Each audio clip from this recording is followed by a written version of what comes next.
வணக்கம். இன்றைக்கி நம்ம பார்க்க போகிற சமையல் கோதுமை ரவை வச்சு ஒரு அருமையான மசாலா கஞ்சி எப்படி செய்யலாங்கிறது பார்க்கலாம். பிரியாணி டேஸ்ட்டில் இருக்கும். டயபெட்டிக்காக இருக்கிறவங்க கூட இதை நீங்கள் தாராளமாக எடுத்துக்கலாம். காலை உணவாகவும் எடுத்துக்கலாம், இரவு உணவாகவும் இது எடுத்துக்கலாம். ரொம்பவும் ஆரோக்கியமாக இருக்கும். பாசிப்பருப்பு, கடலைப்பருப்பு எல்லாம் போட்டிருக்கிறதுனால நல்ல ஒரு ஆரோக்கியமான ரெசிபி. வாங்க இதை எப்படி செய்யலாங்கிறத பார்க்கலாம். ஒரு பவுல் எடுத்துக்கலாம். இதில் 3/4 கப் அளவுக்கு சம்பா கோதி குருணைன்னு கேட்டு வாங்கிக்கோங்க. இது குருணைங்கிறதுனால கொஞ்சம் நெருன்னு இருக்கும். நார்மலாக உள்ளது பார்த்திங்கன்னா நல்லா பொடியாக இருக்கும். அந்த மாதிரி இல்லாமல் சம்பா கோதி குருணைன்னு கேட்டு வாங்கிக்கோங்க. அதுதான் நல்லது. இது 3/4 கப் அளவுக்கு எடுத்திருக்கேன். இப்போ இதில் 2 டேபிள் ஸ்பூன் பாசிப்பருப்பு, 2 டேபிள் ஸ்பூன் கடலைப்பருப்பு, இதை நல்லா கழுவிட்டு வந்துடலாம். இப்போ இது முங்குற அளவுக்கு தண்ணி ஊற்றிட்டு நல்லா ஒரு 10 நிமிஷம் ஊறட்டும். ஊறினதுக்கப்புறம் பார்க்கலாம். இப்போ ஒரு குக்கர் எடுத்துக்கலாம். நல்லா கொஞ்சம் பெரிய குக்கராகவே எடுத்துக்கோங்க. இதில் நெய் சேர்த்துக்கலாம். நான் 1 டேபிள் ஸ்பூன் நெய் சேர்க்குறேன். இப்போ இதில் ஒரு 2 டீஸ்பூன் ரீஃபைண்ட் ஆயில் சேர்த்துக்கலாம். இப்போ எண்ணெயும் நெய்யும் சூடாயிருச்சு. இதில் 1 டீஸ்பூன் போல் சீரகம், 1 டீஸ்பூன் மிளகு சேர்த்துக்கலாம். இப்போ இதில் ஒரு பிரியாணி இலை சேர்த்துக்கலாம். சின்ன துண்டை ஒரு துண்டு பட்டை, 2 கிராம்பு சேர்த்துக்கலாம்.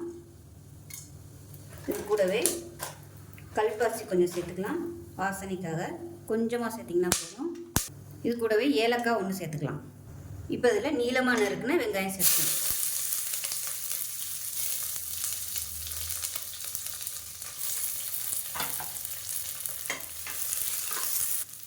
இப்போ இது வதங்கிட்டு இருக்கும்போதே புதினா கொத்தமல்லி சேர்த்துக்கலாம். ஒரு கைப்பிடி அளவுக்கு சேர்த்துக்கலாம்.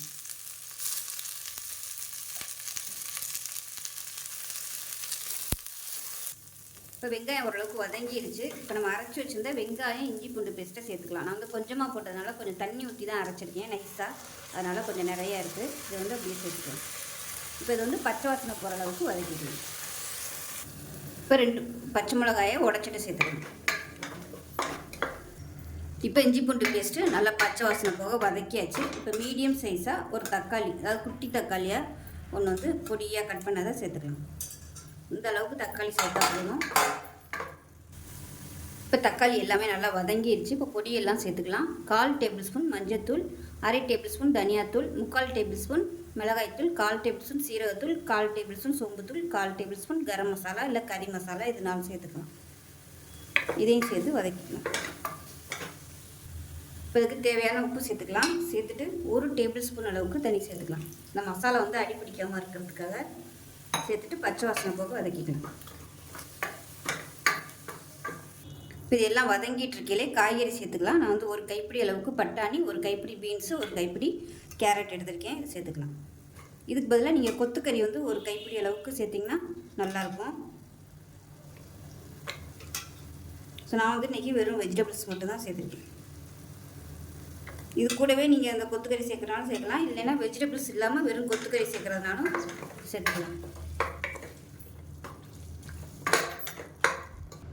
இப்போ இது நல்லா வதங்கிடுச்சு. இப்போ நம்ம ஊற வச்சுருந்தேன் சம்பா கோதுமை தண்ணியை வடிச்சிட்டு எடுத்து வச்சுருக்கேன். அதாவது 3/4 கப் அளவுக்கு சம்பா கோதுமை பருப்பு சேர்த்து எல்லாம் 1 கப்பு வரும். 1 கப்புக்கு 4 கப்பு தண்ணி தேவைப்படும்.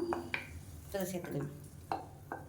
இப்போ இந்த 4 கப்பு தண்ணிக்கு 2 கப்பு தண்ணி பார்த்திங்கன்னா தேங்காய் பால் சேர்த்துக்கலாம். அதாவது தேங்காய் பால் 2வது பால் தான் நான் இப்போ சேர்க்குறேன். இது 1 கப் அளவுக்கு இருக்குது இந்த தண்ணி தேங்காய் பால்.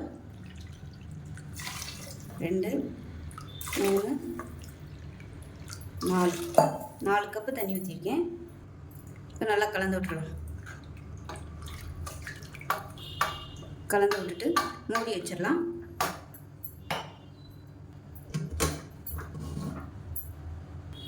விசில் போட்டுட்டு நல்லா ஒரு 4 விசில் விட்டுட்டு ஸ்டீம் போனதுக்கப்புறம் பார்க்கலாம்.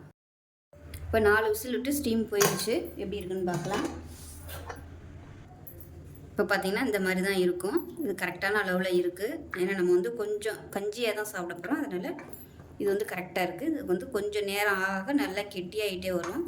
ஒருவேளை உங்களுக்கு ரொம்ப கெட்டியாக இருந்துச்சுன்னா சுடுதண்ணி நல்லா கொதிக்கிற தண்ணி ஊற்றி நீங்கள் கொதிக்க விட்டுக்கோங்க. நான் சுடுதண்ணி காய வச்சுருந்தேன் கொதிக்கிற தண்ணி, ஆனால் அது தேவைப்படலை, கரெக்டாக தான் இருக்குது. இப்போ கெட்டியான தேங்காய் பால் எந்த கப்பில் எடுத்தோமோ அதே கப்பில் 1/2 கப் அளவுக்கு சேர்த்துக்கலாம். ஊற்றுனது 2வது பால் ஊற்றிருக்கேன். இப்போ இது வந்து கெட்டியான தேங்காய் பால். இப்போ வந்து கரெக்டான அளவில் இருக்கிறதுனால நான் வந்து எதுவும் இல்லை, கேஸ் ஆன் பண்ணலை. இந்த சூட்லேயே வந்து தேங்காய் ஊற்றுனீங்கன்னா சரியாக வந்துடும். ரொம்ப கொதிக்க விடணும்னு அவசியம் இல்லை.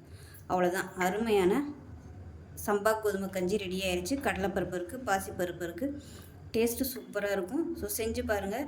டயாபெட்டிக்காக இருக்கிறவங்களுக்கு ஒரு அருமையான ரெசிபி. இது கெட்டியாக வேணாம், அதாவது தண்ணியாக வேணாம், கெட்டியாக வேணும் அப்படின்னு நினச்சிங்கன்னா கூட நீங்கள் வந்து தண்ணியை மட்டும் கம்மி பண்ணிக்கோங்க. 4 கப்பு வச்சோம் இல்லையா, நீங்கள் 3 கப்பு வச்சுக்கிட்டிங்கன்னா கரெக்டாக வரும். ஸோ ரொம்பவும் ஆரோக்கியமான ஒரு ரெசிபி. செஞ்சு பாருங்கள். செஞ்சு பார்த்துட்டு எப்படி வந்துச்சுங்கிறத சொல்லுங்கள். வீடியோ பிடிச்சிச்சின்னா லைக் பண்ணுங்கள், கமெண்ட் பண்ணுங்கள்.